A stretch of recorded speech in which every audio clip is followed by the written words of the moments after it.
নমস্কার। আজকে আমরা আবার চলে এলাম ইউজিসি এনটিএ নেট পেপার 1 এর ক্লাস নিয়ে। আপনারা জানেন প্রতি বছর হওয়া দুটো করে নেটে, অর্থাৎ যে দুটো শিফটে নেট হয় জুন আর ডিসেম্বর, প্রতি হওয়া নেটে কি হয় না, টিচিং অ্যাপটিটিউড থেকে 5টা করে প্রশ্ন আসে। প্রশ্নগুলো বেশিরভাগ কি হয় না, কনসেপচুয়াল প্রশ্ন হয়। তাই যদি আপনারা এই কনসেপ্টগুলো সম্পর্কে ক্লিয়ার বা স্পষ্ট ধারণা না রাখেন, তবে খুব সম্ভবত জয় মা কালী করে আপনারা উত্তর দিয়ে আসবেন এবং খুব পসিবিলিটি থাকবে কি না, ভুলভ্রান্তি থাকার বা ভুলভ্রান্তি হওয়ার, অর্থাৎ যে উত্তরগুলো হবে বা অ্যান্সারগুলো হবে সেগুলো ভুলই হবে। আজকে আমরা যে টপিকটা পড়ব, আপনারা যদি আমার সঙ্গে এই ভিডিওটা পুরোটাই দেখেন, খুব সম্ভবত যে কনসেপচুয়াল প্রশ্নগুলো জিজ্ঞেস করা হয়, বিশেষ করে লার্নার সেন্ট্রিক, টিচার সেন্ট্রিক এবং এনভায়রনমেন্ট বা মেথড থেকে, অবশ্যই আপনারা ঠিক করে আসতে পারবেন এবং খুব সম্ভবত একটা প্রশ্ন এখান থেকে অবশ্যই কমন পাবেন। দেখা যাক আমরা আজকে পড়ব কি না, টিচিং অ্যাপটিটিউডের একটা গুরুত্বপূর্ণ sub point, basic requirements of teaching. দেখা যাক কি বলছে, কি না বেসিক রিকোয়ারমেন্টস অফ টিচিং, অর্থাৎ বেসিক মানে কি আমরা জানি মূল বা ভিত্তি, রিকোয়ারমেন্টস মানে কি না, রিকোয়ারমেন্টস মানে হচ্ছে প্রয়োজনীয় আর কি, বা প্রয়োজনীয়তা অফ টিচিং মানে পঠনের, অর্থাৎ কি দাঁড়ালো না, পাঠ দান করতে যে মূল যে বিষয়গুলো থাকে সেইগুলো আর কি আমরা আলোচনা করব। এই যে মূল প্রয়োজনীয় বিষয় কটা না, 3টে। কি কি না, 1 নম্বর রয়েছে কি টিচার সেন্ট্রিক রিকোয়ারমেন্টস, অর্থাৎ যে প্রয়োজনীয় বিষয়গুলো থাকে বা যে প্রয়োজনীয়তাগুলো থাকে আর কি, সেখানে কি মূল হচ্ছে টিচার সেন্ট্রিক, যেখানে কি মূল বলে থাকে কি টিচারকে কেন্দ্র করে বা শিক্ষককে কেন্দ্র করে যে প্রয়োজনীয় বিষয়গুলো রয়েছে তাকে বলছে টিচার সেন্ট্রিক রিকোয়ারমেন্টস। 2 নম্বর কি বলছে না, লার্নার সেন্ট্রিক রিকোয়ারমেন্টস, অর্থাৎ কি না সেন্টারে বা সেন্ট্রিক মানে কেন্দ্রে কে থাকবে না, লার্নার অর্থাৎ শিক্ষার্থী, এবং এই শিক্ষার্থী যখন কেন্দ্রে থাকবে এবং সেই বিষয়ে যে প্রয়োজনীয় বিষয়গুলো থাকবে আর কি, তাকে বলছে কি না লার্নার সেন্ট্রিক রিকোয়ারমেন্টস। 3 নম্বর পয়েন্ট কি বলছে না, এনভায়রনমেন্ট অ্যান্ড মেথডস, অর্থাৎ কি আমি যখন ক্লাসরুম কমিউনিকেশন পড়াবো তখন অবশ্যই এনভায়রনমেন্ট বিষয়টা আসবে, মেথডস মানে একজন টিচার বা শিক্ষক কি মেথড বা কি পদ্ধতিতে পড়াচ্ছে সেটাও আসবে। তাই কি না 3 নম্বর আমরা পয়েন্ট, এই যে বেসিক রিকোয়ারমেন্টস অফ টিচিং এর 3 নম্বর পয়েন্ট কি দেখে নেবো না, এনভায়রনমেন্ট অ্যান্ড মেথড, অর্থাৎ পরিবেশ ও পদ্ধতি। এবার আসি কি না, এই যে টিচার সেন্ট্রিক রিকোয়ারমেন্টস, এই টিচার সেন্ট্রিক রিকোয়ারমেন্টস এর মোট 4টে পিলার আছে।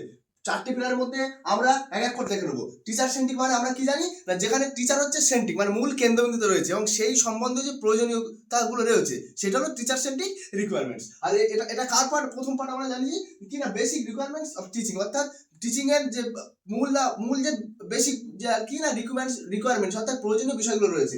এবার কি বলছে না, এই যে টিচার সেন্ট্রিক যেখানে কেন্দ্রে কে রয়েছে টিচার, এই টিচার সেন্ট্রিক রিকোয়ারমেন্টস কি না, প্রথম যে পিলার হয়েছে বা ভিত্তি কি না, সাবজেক্ট ম্যাটার এক্সপার্টাইজ, অর্থাৎ যিনি শিক্ষক হবে তিনি কি না তার যে সাবজেক্ট বা বিষয়ে কি না কি হবে, এক্সপার্টাইজ হবে, অর্থাৎ দক্ষ থাকবে, অভিজ্ঞতা থাকবে, জ্ঞান থাকবে। এরপরের পিলার কি বলছে না, প্রফেশনালিজম, অর্থাৎ কি যিনি টিচার হবে তিনি এই যে টিচিং বিষয়টাকে কি দেখবে, একটা প্রফেশন হিসাবে দেখবে, একটা কিনা পেশাদারিত্ব হিসাবে দেখবে। তারপরে পয়েন্ট কি বলছে না, অ্যাডাপ্টিবিলিটি, বা তারপরে পিলার আর কি অ্যাডাপ্টিবিলিটি মানে কি না, অভিযোজন যোগ্যতা বা অভিযোজন সক্ষমতা, অর্থাৎ যিনি টিচার তিনি যে কোনো ক্লাসরুম কমিউনিকেশনে কি করবে না, অ্যাডাপ্ট করবে, মানিয়ে নেবে, সেখানে অভিযোজিত হয়ে যাবে এবং তার যে এই যে অ্যাডাপ্ট করার যে সক্ষমতা অ্যাবিলিটিটা খুব বিগ পাওয়ার হবে, মানে খুব বড় রকম হবে আর কি। এরপর কি বলছে না, কমিউনিকেশন স্কিল, এইটা কিন্তু খুব গুরুত্বপূর্ণ বিষয়। একজন টিচার বা শিক্ষকের কি না কমিউনিকেশন স্কিলটা খুব ভালো হতে হবে, অর্থাৎ সংযোগের যে দক্ষতা, অর্থাৎ ধরে নিন একটা ক্লাসে বহুমুখী ছাত্র থাকে, বহু মেন্টালিটি বা মনস্তত্ত্বের ছাত্র থাকে, তাদের সঙ্গে কিভাবে তিনি কমিউনিকেট করবে সেটা সেই সম্বন্ধে কিনা তার স্কিল থাকা যায়, তাকে দক্ষ হতে হবে। এবার আসি কি না টিচার সেন্ট্রিক রিকোয়ারমেন্টের যে চারটে পিলার আছে তার ডিটেলস ব্যাখ্যায়। এই চারটে পিলারগুলো আমরা পরপর ব্যাখ্যা করব। কি বলছে না 1 নম্বর পয়েন্ট যে টিচার সেন্ট্রিক রিকোয়ারমেন্টস এর যে চারটে পিলার, প্রথম পিলার কি না সাবজেক্ট ম্যাটার এক্সপার্টাইজ। সাবজেক্ট মানে আমরা কি জানি বিষয়, সাবজেক্ট ম্যাটার এক্সপার্টাইজ। এক্সপার্টাইজ শব্দের অর্থ হচ্ছে কি না সে এক্সপার্ট হবে, মানে কি হবে দক্ষ হবে, বা তার যে সাবজেক্টের উপর কি না তার নলেজ থাকবে। এখন কি এই সাবজেক্ট ম্যাটার এক্সপার্টাইজ এই যে সাব পয়েন্টটা রয়েছে এটাকে কি আমরা কি না ব্যাখ্যা করব। কি বলছে 1 নম্বর কি বলছে না স্ট্রং নলেজ, অর্থাৎ যিনি টিচার হবে তার কি থাকবে না তার যে নলেজ বা জ্ঞানটা হবে কিনা স্ট্রং, শক্তিশালী বিষয়, অর্থাৎ সে জ্ঞানের দিক থেকে কোনো কম্প্রোমাইজ করলে হবে না। সে যেন তার যে সাবজেক্ট বা তার যে বিষয় যেন সে জ্ঞানী হয় বা সে যেন প্রচুর জানে। এবং এইটা যদি হয়, সে যদি নলেজেবল পার্সন হয়, তাহলে সে কি করতে পারবে না ডাইরেক্ট ইনস্ট্রাকশন। সে যখনই নলেজেবল পার্সন হবে তাহলে সে কি যে ক্লাসরুম কমিউনিকেশনে কি না স্টুডেন্ট বা লার্নারদের কি কন্ট্রোল করতে পারবে। এবং কন্ট্রোল করার পরে কি হবে না সে ডাইরেক্ট ইনস্ট্রাকশন দিতে হবে যে তোমরা এইটা করো ওইটা করো বা এইভাবে পড়ো। এই ডাইরেক্ট ইনস্ট্রাকশনটা তখনই একজন টিচার দিতে পারবে যখন সে কি হবে না সাবজেক্ট ম্যাটার এক্সপার্টাইজ এবং নলেজেবল পার্সন। বোঝা গেল? এবার দ্বিতীয় যে পয়েন্টটা আছে সেটা দেখে নেবো। কি বলছে না প্রফেশনালিজম, অর্থাৎ পেশাদারিত্ব। আমি বারবার আমার যে টিচিং এর অতীতে যে ক্লাসগুলো আছে সেখানে বারবার বলেছি যে টিচিং হচ্ছে একটা প্রফেশন, অর্থাৎ কি অন্যান্য পেশার মতো এটাও। এবং সে যেহেতু প্রফেশন বা পেশা, তাই এখানে কি থাকবে না পেশাদারিত্ব থাকবে, প্রফেশনালিজম থাকবে। কি বলছে দেখা যাক, দি টিচার প্ল্যানস, অর্থাৎ কি যে শিক্ষা হবে সে কি করে প্ল্যানস করবে, পরিকল্পনা করবে। কি প্ল্যান থাকবে তার না তার যে কারিকুলাম বা পাঠ্যক্রম সেই সম্বন্ধে তার একটা নির্দিষ্ট কি থাকবে না প্ল্যান থাকবে। দ্বিতীয় কি বলছে না লিডস, অর্থাৎ সে নেতৃত্ব দেবে, অর্থাৎ সে একটা ক্লাসরুম কমিউনিকেশনটাকে কি করবে সে নিয়ন্ত্রণ করবে, সে লিডস করবে, সে পরিচালিত করবে। তারপর কি বলছে না অর্গানাইজেস, অর্থাৎ যে প্রতিষ্ঠানে সে কাজ করছে সেটা এবং যে পড়াচ্ছে সেটা যেন প্রাতিষ্ঠানিক হয়। প্রাতিষ্ঠানিক মানে কি না তার যেন একটা কারিকুলাম থাকে নির্দিষ্ট এবং বছর শেষে যেন এক্সাম হয়, তার একটা সার্টিফিকেট দেওয়া হয়, তাই বলছে অর্গানাইজেস। এরপরের পয়েন্ট কি বলছে না and controls the process of teaching, অর্থাৎ যে টিচার হবে সে কি করবে না কন্ট্রোল করবে। কন্ট্রোল কি করবে না টিচিংটাকে কি করবে না যে টিচিং যে প্রসেস আর কি যে পাঠদানের যে পদ্ধতি সেটাকে সে কন্ট্রোল করবে। অর্থাৎ ধরে নিন আমি যে এনভায়রনমেন্ট আছে বা যে মেথড আছে সেইখানে সে কি সেগুলো সে লক্ষ্য রাখবে।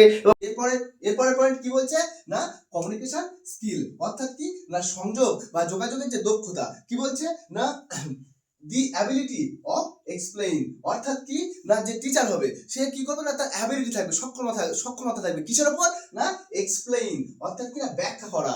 অর্থাৎ যে সাবজেক্ট ম্যাটার বা সাবজেক্ট যে বিষয় আর কি সেটাকে সে কিনা এক্সপ্লেইন মানে ব্যাখ্যা বিশ্লেষণ করে সে দক্ষ হবে। এরপর তখনই কিন্তু কমিউনিকেশন স্কিলটা গড়ে উঠবে। এরপর কি বলছে না মেটেরিয়াল প্লেইনলি, অর্থাৎ কি যে বিষয় থাকবে, যে মেটেরিয়াল থাকবে, উপকরণ থাকবে, সেগুলো সে কি করবে না প্লেইনলি মানে একেবারে সে দিতে পারবে আর কি, যেমন সেই দেওয়ার সক্ষমতা যেন তার থাকে আর কি, যে এই বিষয় আছে এখান থেকে নেওয়া হয়েছে তোমরা এইভাবে পড়ো, এই ইত্যাদি ইত্যাদি বিষয়। এরপর কি বলছে না এনগেজ স্টুডেন্টস, এইটা কিন্তু একটা খুব বড় বিষয়। তখনই এনগেজ মানে স্টুডেন্ট তখনই একটা ক্লাসের মধ্যে এনগেজ থাকবে। কিভাবে দু তিনটে প্রসেস আছে। একটা হচ্ছে আই কন্ট্যাক্ট প্রসেস, অর্থাৎ প্রত্যেকের চোখের দিকে তাকিয়ে রাখা। কিংবা ধরুন আমি একটা সাবজেক্ট পড়াচ্ছি, এমন একটা সাবজেক্টের বিষয় পড়াচ্ছি এটা খুব বোরিং আর কি, আমি নিজেও জানি বোরিং, তাহলে কি করতে হবে যে 5 মিনিট 10 মিনিট অন্তর তাদেরকে কি অন্যদিকে মোটিভেট করে আবার মূল যে কনসেপ্ট আছে বা কন্টেন্ট আছে তার মধ্যে ফিরিয়ে আনা। এইভাবে কিন্তু আমরা কি করতে পারি না স্টুডেন্টদের কি করতে পারি না এনগেজ করে রাখতে পারি। এরপরের পয়েন্ট কি না বলছে অ্যাডাপ্টেবিলিটি, এইটা কিন্তু খুব বড় বিষয়। আমরা জানি অ্যাডাপ্ট মানে মানিয়ে নেওয়া বা অভিযোজন করা, আর অ্যাবিলিটি মানে সক্ষমতা, অর্থাৎ যে টিচার থাকবে তার কি মানিয়ে নেওয়া বা অভিযোজন সক্ষমতা হবে খুব বেশি আর কি। দেখা যাক কি বলছে না অ্যাডাপ্ট টু নিউ ডিম্যান্ডস, অর্থাৎ কিসের উপর মানাতে হবে না নিউ ডিম্যান্ডস, অর্থাৎ নতুন যে চাহিদা হচ্ছে, যে পড়াশোনার যে নতুন যে পাঠ্যক্রম আসছে সেই পাঠ্যক্রমের উপর কি না অ্যাডাপ্ট করতে হবে, মানিয়ে নিতে হবে একজন টিচার বা শিক্ষককে। তারপরে পয়েন্ট কি বলছে না রিডিং ইন ডিফারেন্ট স্টাইলস, এইটা কিন্তু খুব বড় বিষয়। যিনি একজন টিচার থাকবে তার কি না পাঠদান যে রিডিং পড়াশোনাটা কেমন কিনা ইন ডিফারেন্ট স্টাইল, বিভিন্ন পদ্ধতিতে বিভিন্ন ভাবে করাতে হবে। যেন এটা না মনে হয় ক্লাসরুম কমিউনিকেশনের ক্ষেত্রে যে স্টুডেন্টস আছে বা যে লার্নার আছে তারা যেন ক্লাসটা কি না বোরিং ফিল না করে। তারপরে পয়েন্ট কি বলছে না ইম্প্রোভাইজ মানে কি না উন্নতি করা, অর্থাৎ কি না যেমন ক্লাসরুম কমিউনিকেশনকে উন্নতি করতে হবে তেমনি কি যে স্টুডেন্ট থাকবে তারও যাতে উন্নতি হয় সেদিকেও লক্ষ্য রাখতে হবে। আর যদি আপনাদের এই ক্লাস ভালো লাগে তাহলে কি করবেন না সাবস্ক্রাইব করবেন, শেয়ার করবেন, লাইক করবেন, আর অবশ্যই চ্যানেলটি কমেন্ট করে জানাবেন আপনাদের কি কি লাগবে ভিডিও। তাহলে কি করব না আমরা পরে আমাদের চ্যানেলের মধ্যে দিয়ে সেই ভিডিও আপলোড করব। নমস্কার।